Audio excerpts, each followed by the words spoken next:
Isinailalim ng Philippine National Police sa full alert status ang lahat ng unit sa buong bansa simula kahapon 5 p.m. bilang paghahanda sa trillion peso March 2.0 na nakatakdang ganapin sa November 30 kasabay ng pagdiriwang ng Bonifacio Day. Kasabay nito, suspendido rin ang lahat ng permits to carry firearms outside of residence sa Metro Manila mula November 29 hanggang December 1 at tanging mga uniform personnel ng PNP, AFP at iba pang law enforcement agencies na nasa opisyal na tungkulin ang pahihintulutang magdala ng armas.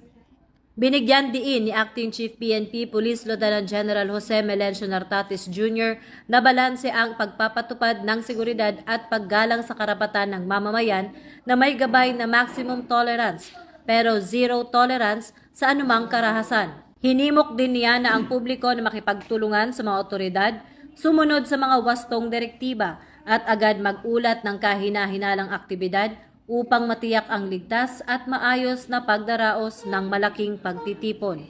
Dahil ito ang bagong PNP para sa bagong Pilipinas, serbisyong mabilis, tapat at nararamdaman.